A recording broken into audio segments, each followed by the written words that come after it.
Hello guys, my name is Akshay. आज हम महात्मा गांधी के कुछ इंपॉर्टेंट नेशनलिस्ट मूवमेंट्स समझेंगे और उनके साथ ही साथ जो कंटेम्प्रेरी मूवमेंट्स भी थे हम उनको भी समझेंगे। बेसिकली इस वीडियो में हम कुछ इंपॉर्टेंट डेट्स समझेंगे और कुछ इवेंट भी समझेंगे। अगर आप एसएससी एग्ज़ाम की प्रिपरेशन कर रहे हो तो उसके जीके के लिए बड़ा रिलेवेंट टॉपिक है ये। ठीक है, सो लेट्स गेट स्टार्टेड।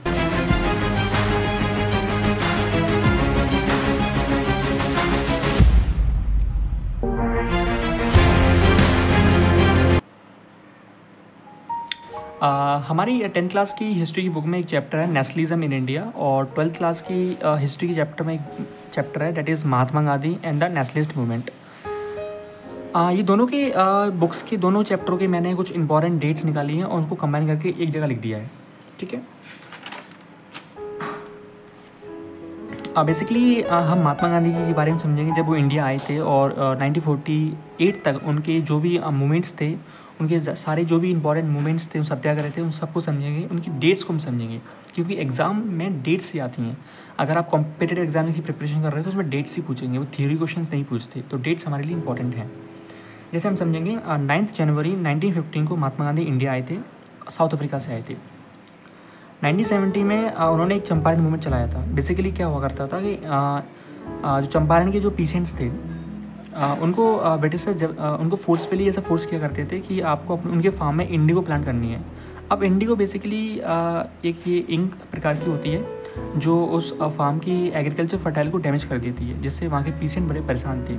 तो महात्मा गांधी जी ने 1917 में उस मूवमेंट को चलाया और बाद में उनको पीसेंट्स को इससे आज़ादी मिली। फिर 1918 में और 1918 में और भी मूवमेंट थे, जैसे अहमदाबाद में थे, गुजरात में होकर थे खेड़ा और अहमदाबाद मूवमेंट। 18 मार्च 1919 को इम्प्लीमेंटेशन ऑफ रोलेक्ट एक्ट, एक रोलेक्ट एक्ट हुआ था, इसको ब्लैक लॉ बोला जाता है। ठीक है, 6 अप्रैल 1999 को इसके बाद गांधी जी अगेंस्ट रोलेक्ट एक्ट, गांधी जी ने एक सत्याग्रह चलाया था, रोलेक्ट सत्याग्रह, रोलेक्ट एक्ट के अगेंस्ट। क्योंकि रोलेक्ट एक्ट एक ऐसा एक्ट था जो वो कहता था कि अगर कोई भी फ्रीडम फाइटर ऐसे पकड़ा गया कि मतलब एक बेसिकली प्रकार का प्रिवेंटिव डिटेंशन जैसा एक एक्ट था जो किसी को भी पकड़ सकता है अगर उन्हें लगा ब्रिटिशर्स को कि ये व्यक्ति ऐसा अनलॉफुल एक्टिविटीज़ में इन्वॉल्व होने वाला है, तो वो उन्हें पकड़ सकती हैं। ठीक है, और उनको 2 साल तक किसी भी जेल में रख सकते हैं बिना कोई ट्रायल की। फिर 13 अप्रैल 1990 को आपको पता होगा भैया जलियांवाला बाग हुआ था, जिसमें थाउजेंड्स ऑफ लोग मारे गए थे जस्ट एक। फिर मार्च 1919 को खिलाफत कमेटी फॉर्म हुई थी। डेट्स आपको इंपॉर्टेंट याद रखना है। सितंबर 1920 को गांधी जी ने कन्विंस किया कांग्रेस को फॉर नॉन कोऑपरेशन मूवमेंट। ठीक है, फिर दिसंबर को 1920 को नॉन कोऑपरेशन मूवमेंट अडॉप्ट किया गया था कांग्रेस के द्वारा। ठीक है, नागपुर सेशन में। फिर जनवरी 1921 को नॉन कोऑपरेशन मूवमेंट और खिलाफत मूवमेंट चालू हुआ था। बेसिकली नॉन कोऑपरेशन का मतलब ये था कि गांधी जी कहते हैं कि नॉन कोऑपरेशन मतलब गांधी जी ब्रिटिशर्स को कोऑपरेट नहीं करेंगे। ठीक है, फिर अक्टूबर 1920 को अवध किसान सभा फॉर्म की गई थी पंडित जवाहरलाल नेहरू के द्वारा। और भी कुछ इंपॉर्टेंट डेट्स से बहुत समझेंगे, जैसे कि 6 जनवरी 1921 को एक police firing at the pheasant in Raebareli, important रख सकते हो बात। ठीक है, हाँ ये इंपॉर्टेंट है।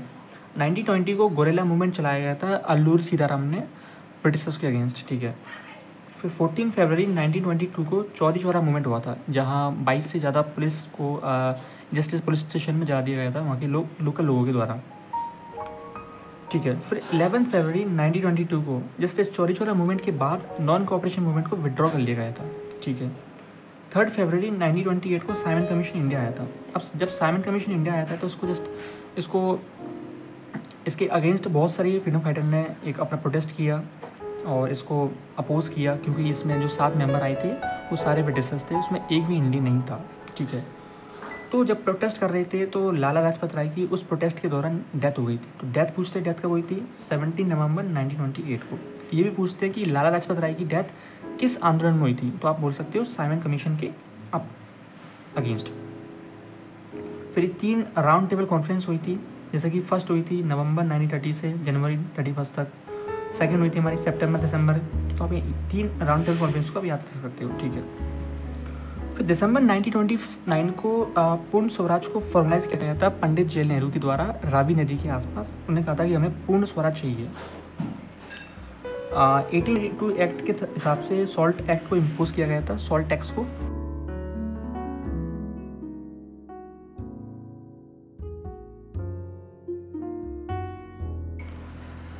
जनवरी 1930 को गांधी जी ने एक लेटर सेंड किया था लॉर्ड इरविन को। लॉर्ड इरविन बेसिकली उस समय के एक वाइसरॉय हुआ करते थे।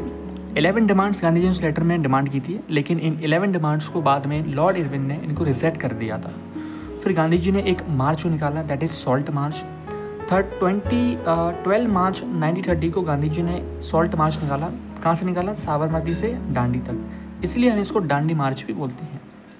6 मार्च 1930 को ये डांडी पहुंच गए थे, ठीक है। तो दोनों डेट आप याद रखनी है आपको।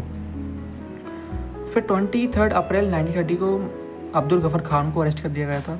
5 मई को गांधी को भी अरेस्ट कर दिया गया था। फिर 5 मार्च 1931 को गांधी इरविन पैक्ट हुआ था। ये आपके लिए रेलेवेंट है, ये आपको याद रखना है कि गांधी इरविन पैक्ट कब हुआ था? 5 मार्च 1931 को, ठीक है। फिर इरविन पैक्ट होने के साइन बाद में 23 मार्च 1931 को भगत सिंह, राजगुरु, सुखदेव को इनको फांसी दे दी गई थी। कब दी गई थी? 23 मार्च 1931 को, ठीक है। ये इंपॉर्टेंट नहीं है। हाँ, 24 सितंबर 1932 को एक पूना एग्रीमेंट हुआ था। बेसिकली इस क्या था पूना एग्रीमेंट? अब पूना एग्रीमेंट बेसिकली ये दो लोगों के बीच में साइन हुआ था, महात्मा गांधी और डॉक्टर बी आर अम्बेडकर। जहाँ doctor B R Ambedkar demand कर रहे थे कि हमें सेपरेट इलेक्टोरेट की डिमांड चाहिए, ठीक है। लेकिन महात्मा गांधी ने इसको डिनाई कर दिया, इसको एज अपोज किया इसको। फिर बाद में बात बनी। फिर महात्मा गांधी ने कहा हम आपको रिजर्व कॉन्स्टिट्यूंसी देंगे, हम आपको सेपरेट इलेक्टोरेट नहीं देंगे। फिर बाद में 24 सितंबर 1932 को पूना एग्रीमेंट हुआ, पूना पैक्ट हुआ। ये पुणे में एक येरवदा जेल में हुआ था, ठीक है। 1927 में FICCI का फॉर्म हुआ था। फिर 9 अगस्त 1925 को काकोरी टेंट कॉन्स्पिरेसी हुई थी, ये इंपॉर्टेंट है। इसमें क्या हुआ था? बेसिकली जो हमारे राम प्रसाद बिस्मिल थे, अफगुल्ला खान थे और भी जो और लोग थे, इन्होंने ट्रेन को लूटा था। 1918 को एक पीसेंट मूवमेंट हुआ था खेड़ा में, वो भी गांधी ने लीड किया था। फिर 1928 को बारदोली सत्याग्रह, जो कि हमारे सरदार पटेल जी ने उसको लीड किया था, ठीक है। फिर 1929 को ग्रेट इकोनॉमिक डिप्रेशन हुआ था। बेसिकली आपको याद रखना है, मैंने उसको मेंशन नहीं किया था। 1929 को ग्रेट इकोनॉमिक डिप्रेशन हुआ था, ठीक है। फिर 1913 को depressed class association doctor B R Ambedkar ने इसको फॉर्म किया। फिर अगस्त 1942 को क्विट इंडिया मूवमेंट स्टार्ट हुआ था। तो ये बेसिकली हमारी कुछ इंपॉर्टेंट डेट्स थी महात्मा गांधी की रिगार्डिंग।